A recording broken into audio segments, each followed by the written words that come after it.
Hello everyone, it's Seth, probably better known as Saffron Olive, and it's time for another edition of Against the Odds. So last week we switched things up a bit on the Against the Odds poll. Instead of playing Standard, this week we're playing Modern, and instead of having specific cards, we had tribes. These are Amonkhet-influenced tribes. In the end, it kind of came down to two choices. Coming in at the top of the poll were cats and gods, but it was cats taking home the victory, actually fairly easily over the rest of the tribe. So this week, we're heading to Modern to see if we can get some wins with Cat Tribal, and this should be interesting. One of the challenges of this deck, perhaps the biggest challenge of this deck, is that cats, while there's some very powerful options, especially for aggressive creatures, they don't necessarily lend themselves very well to being a tribal deck. And that was one of my goals with this deck, is I didn't just want to play a bunch of cats, because I don't think that's tribal. To me, tribal has to have cards that actually care about the creature type. If you just have a deck that happens to have a lot of creatures of the same type, but no creature type matters cards, that's not really a tribal deck. It's just kind of a deck that happens to have a lot of the same creature type. So you could play a cat-heavy zoo deck, but I didn't think that that would be fair, because the poll was specifically for a tribal deck. So we're seeing if we can make a creature type cats matter style tribal deck for Modern and have some success with it. So a couple quick reminders. First off, if you haven't already, click that sub button. That would be amazing of you. Also, if you want to vote for next week's Against the Odds deck, make sure to follow the link in the description to the article on the website. Down at the bottom, you'll find a poll. You can vote for next week's deck, so make sure to do that if you're interested. Anyway, let's talk Modern Cats. And of course, Regal Caracal is the card that kind of made all this happen. This was the card that put Cat Tribal on the Against the Odds poll to begin with. And the good news is it's a very powerful Lord. Not only does it pump all of our cats, it also gives them lifelink, which is a good way to swing an aggressive race. If we can kind of curve out with cats, drop a Caracal, get in one big swing, we're going to gain 10, 12, 15 life, which is usually enough to swing matchups against like Burn and other aggro decks in our favor. That's the good news. It also puts a lot of power and toughness on the battlefield, 7 total, counting the two 1/1 cats that become 2/2s thanks to Regal Caracal. The downside is 5 mana is essentially infinite mana in Modern. You don't see too many 5 converted mana cost cards that see play.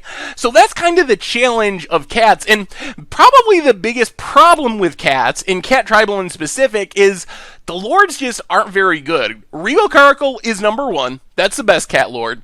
And then to get to the next best cat lord, we're really looking at Adaptive Automaton, which is pretty low in the lord scale. It's just a 3 mana lord, doesn't have any additional upside, isn't even technically a cat. It also dies to artifact removal, which is a little annoying. So it's kind of low on the lord scale. So unlike merfolk or even zombies that just have a plethora of really strong lords, cats has one good but expensive lord, and then you're down to Adaptive Automaton. But these are the cards that make Cat Tribal Cat Tribal. This is what we were talking about in the intro. We need these cards to really feel like a tribal cat deck, instead of just being like, hey, I'm playing a bunch of creatures that happen to be cats deck. So we'll see how it works. I'm hopeful that if the game goes long, Caracal's going to be super good and win us some games. Adaptive Automotion, whatever. It's another lord, it's fine, but not super exciting.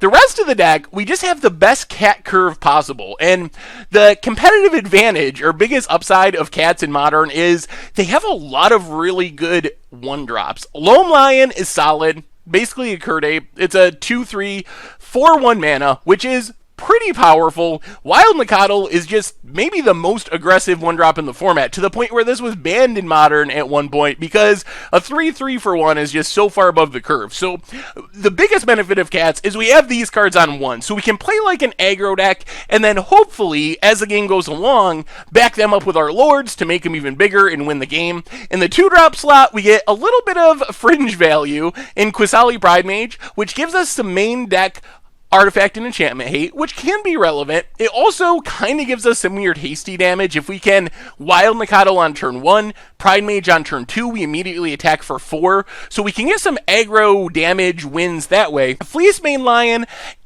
The problem with Fleecemane Lion is the monstrous ability is pretty slow, so it's pretty uncommon that we're going to be able to monster it. We were talking about Regal Caracal being slow at 5 mana. Fleecemane Lion, to actually monster it, is in the same range of prices that also cost 5 mana, so it's mostly just a Watch Wolf as a 3/3 for 2, but if we can back it up by our lords, it gets pretty big, so that's the benefit. In the 3-drop slot, we have Brimaz, King of Oresco, which is a cat. It doesn't look as catty as some of our other cats as far as the art is concerned.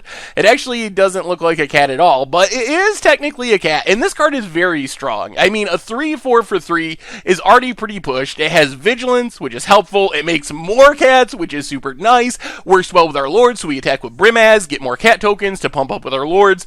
So it's very good in that sense. It's just a solid creature all around.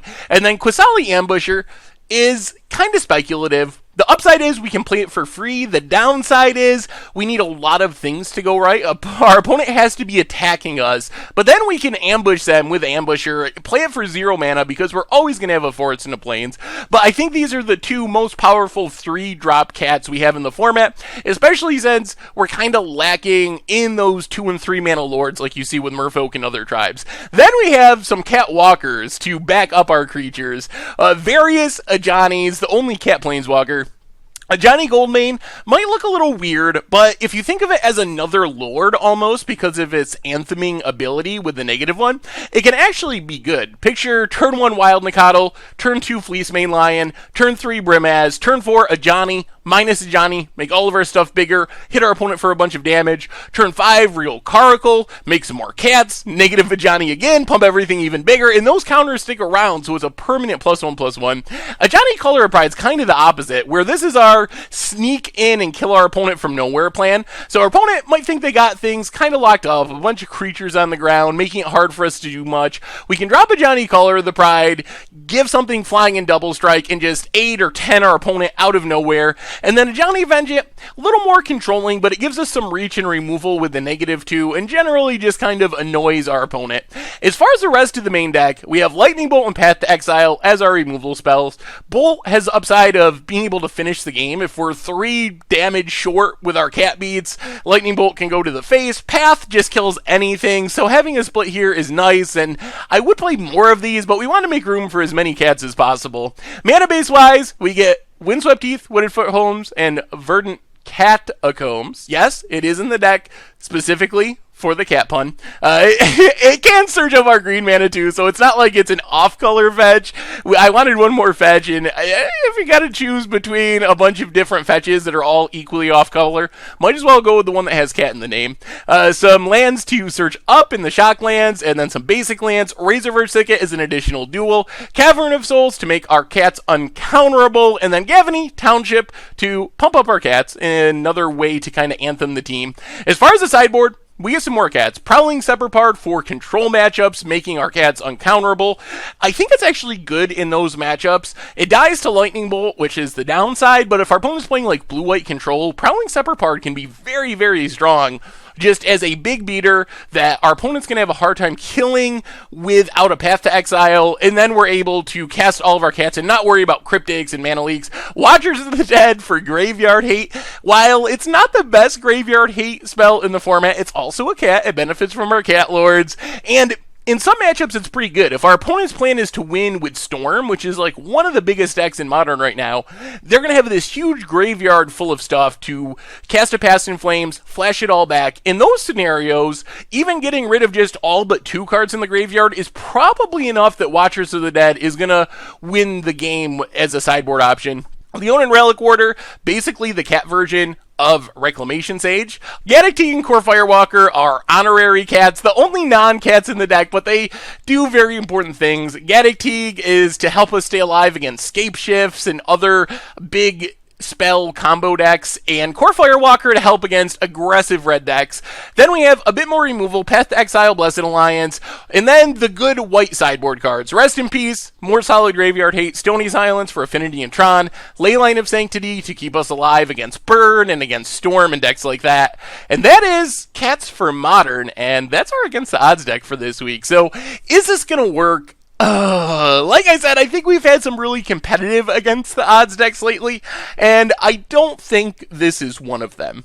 the most competitive cat deck you could build would probably be like 21-drop cats. You can play Wild Mikado, Lone Lion, Savannah Lions, Steppe Lynx, the 2-drop cats, maybe up to Brimaz, back that up by Lightning Bolts and Atarka's commands, but that feels like bad zoo to me. That doesn't feel like cat tribal. That feels like, I'm playing a zoo deck without Tarmogoyf, and I happen to be playing a lot of cats. So the tension of this deck is Regal Carkel's one of our best cards, but at 5 mana, it kind of takes away from our aggro plan because we have to try to play enough lands to support it. We have to get up to 5 mana to be able to cast it, so we're playing 23 lands when a lot of our deck is pretty cheap, so there's just this weird tension with Regal Carkel in specific, but I think we can get some wins. I mean, we're obviously going to have games where we go like Wild Mikado on turn 1 into Lone Lion, Wild Mikado, back that up by Lord into Lord, and that's going to win a lot of games. That's a really powerful competitive start.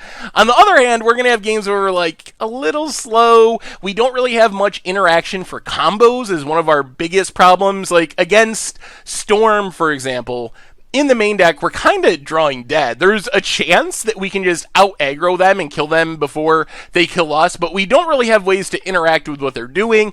The same thing for Scapeshift, for Tron decks, since we're 3 colors, we don't have Ghost Quarters, so we don't really have ways to interact with those kind of combo decks. So we just gotta kind of try to race and be aggressive and hope that our solid curve of cats into our Lords and our Regal Carkel, maybe some Planeswalkers, is gonna be enough to steal some wins. So I think we can win games where we have good draws. As far as being competitive, like everything in Modern, it's really going to be about the matchups. If we run into a lot of combo-y decks, we're really going to struggle. If we're fighting fairly creature-y ground matchups, then I think we have a chance because our creatures are actually pretty powerful, and if we live long enough, our Regal Carkel is going to make our creatures insane, and our Planeswalkers are pretty good as well, so it'll depend on the matchups, but hopefully we can claw our way to some wins with this deck. Anyway, that's our Against the Odds deck for this week. Cats for Modern. I hope you enjoy the gameplay videos. Thank you very much for watching, and I will talk to you soon. Thanks for watching the video. If you enjoyed it, take a second and click that like button down below. It's a great way to help support the channel for free, and you can find the next video in the playlist right here.